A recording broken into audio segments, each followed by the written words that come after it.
Assalamualaikum warahmatullahi wabarakatuh. Waalaikumsalam warahmatullahi wabarakatuh. Baik teman-teman semuanya, selamat datang di podcast Insan Pencerah.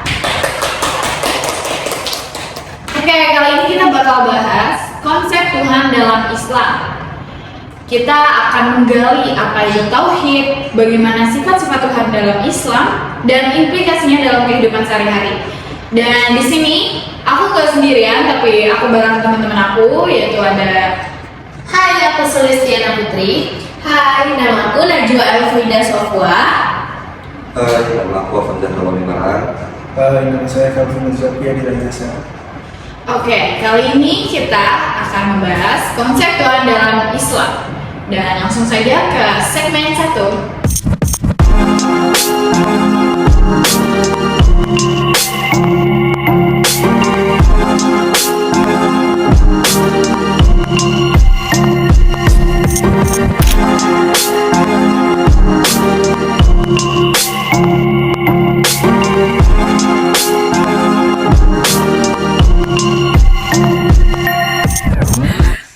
Oke teman-teman, kita udah ada di segmen 1, yaitu siapa Tuhan dalam Islam. Nah, pertanyaan pertama itu untuk Afan.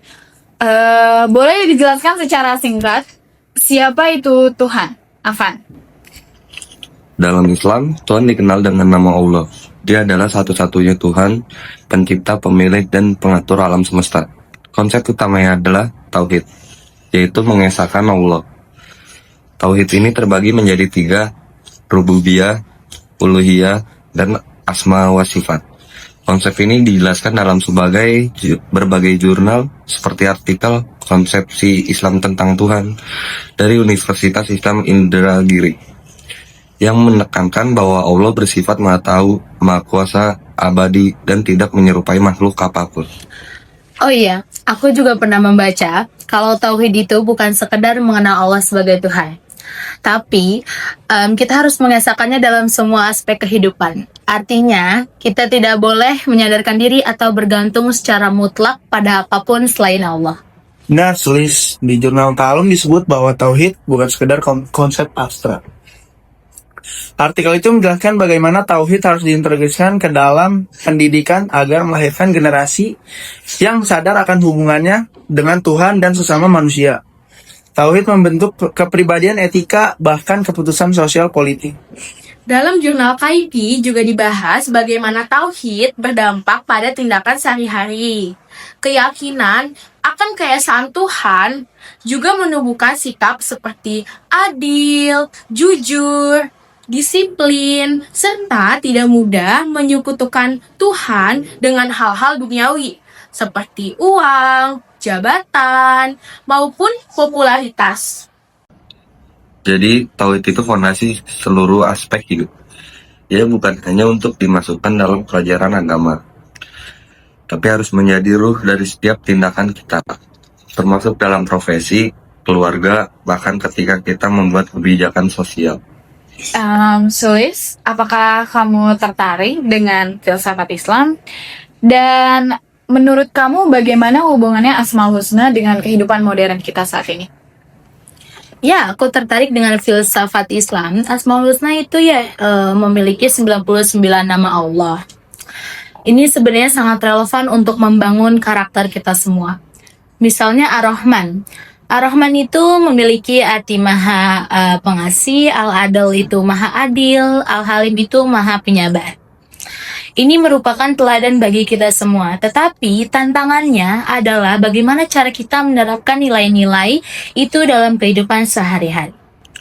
Dalam kajian yang saya baca dari Jurnal Islam Madinah, disebutkan bahwa pemikir seperti Hasan Hanafi mencoba mereformulasi tauhid agar tidak hanya sebagai konsep ibadah, tapi juga sebagai dasar perubahan sosial. Allah itu maha adil, maka keadilan sosial harus ditegakkan. Allah itu maha bijaksana, maka kebijakan publik juga harus bijaksana. Oke baik, pertanyaan berikutnya untuk Kelvin. Menurut Anda, bagaimana konsep Tuhan dalam Islam dibandingkan dengan agama lain? Dalam Islam, Tuhan adalah Esa, tunggal dan tidak diperanakan maupun diperanakan.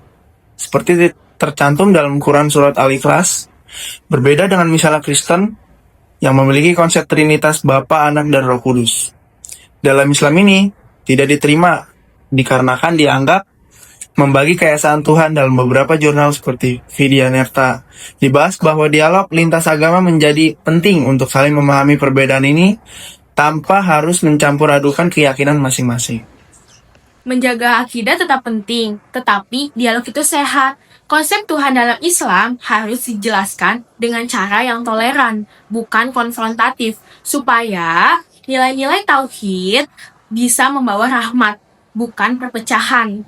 Oke baik teman-teman, sekarang kita ke bagian praktis. Bagaimana kita menerapkan konsep Tuhan dalam Islam ini dalam dituangkan ke kehidupan kita yang sehari-hari? Nah, yang pertama itu, dengan menyadari bahwa segala hal yang kita lakukan itu dalam pengawasan Allah Subhanahu wa Ta'ala, ini akan menimbulkan rasa tanggung jawab dan rasa kejujuran dalam kita sendiri. Misalnya, dalam kerja kita tidak hanya bertanggung jawab kepada atasan saja, tetapi juga kepada Allah Subhanahu wa Ta'ala. Benar, orang yang memahami tauhid akan merasa cukup dan tidak mudah bergantung pada selain Allah. Ini juga membentuk karakter tawakal, sabar, tidak mudah iri atau terobsesi dengan materi. Juga dalam kehidupan sosial, orang yang memahami Allah sebagai Maha Pengasih dan Maha Adil, ia akan berusaha adil terhadap sesama, memperjuangkan hak orang lain dan tidak saling menzalimi. Tauhid juga menuntut kita aktif, bukan hanya pasrah, tapi juga bertindak sesuai petunjuk Tuhan, seperti membantu sesama, menolak kezaliman, dan menjaga lingkungan.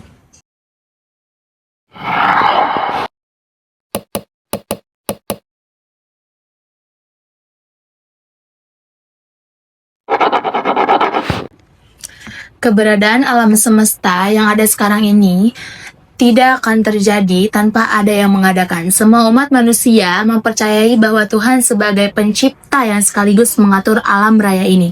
Karena ini merupakan sebuah fitrah yang dimiliki manusia.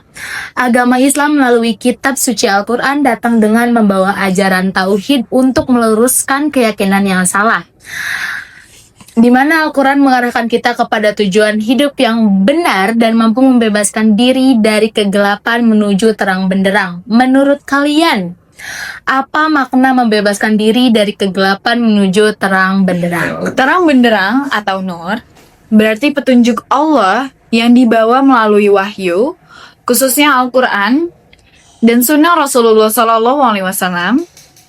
Dengan petunjuk ini, manusia memperoleh cahaya, iman, ilmu, dan kebenaran sehingga bisa menjalani hidup sesuai dengan tujuan yang Allah tetapkan.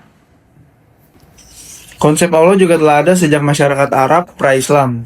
Toshihiko Izutsu menerangkan masalah makna relasional kata Allah di kalangan orang-orang Arab pra-Islam dengan 3 kasus. Pertama adalah konsep pagan tentang Allah, yaitu orang Arab murni. Di sini terlihat orang-orang Arab pra-Islam yang berbicara tentang Allah sebagaimana yang mereka pahami. Kedua, orang-orang Yahudi dan Kristen zaman pra-Islam yang menggunakan kata Allah untuk menyebut Tuhan mereka sendiri. Di sini tentu saja Allah berarti Tuhan Injil. Ketiga, orang-orang Arab pagan, Arab jahiliyah, murni non-Kristen dan non-Yahudi yang mengambil konsep Tuhan Injil, Allah. Hal ini terjadi ketika seorang penyair Badui yang bernama Nabika dan Al-Asa Al-Khabar menulis puisi pujian yang mengarah pada konsep Arab tentang Allah ke arah monoteisme. Manusia tidak akan bisa lepas dari konsep ketuhanan karena manusia akan berpikir dan mencerna apa yang terjadi di sekelilingnya. Bahwa adanya ciptaan, adanya perwujudan manusia dan alam seisinya sebagai bentuk rasa rahman dan rahim dari Allah. Dan setiap manusia akan selalu berhubungan dengan Tuhan sebagai bentuk keyakinannya terhadap Tuhan Yang Maha Esa. Masya Allah, bahasan kita kali ini menyentuh banyak aspek banget ya. Kita belajar bahwa memahami Tuhan dalam Islam itu bukan cuma dari lisan saja, tapi juga harus diwujudkan dalam sikap hidup, pendidikan, sosial, dan budaya. Dan tentu saja terima kasih kepada Sulis, Nana, Kelvin, dan Afan yang telah menyempatkan waktunya untuk hari ini. Sama-sama, terima kasih juga. Oke, untuk teman-teman semua pendengar, jangan lupa cek referensi jurnal-jurnal yang udah kami sebut. Kalau kalian ingin memperdalam lagi, dan kurang lebihnya mohon maaf. Wabillahi taufiq wal hidayah. Wassalamualaikum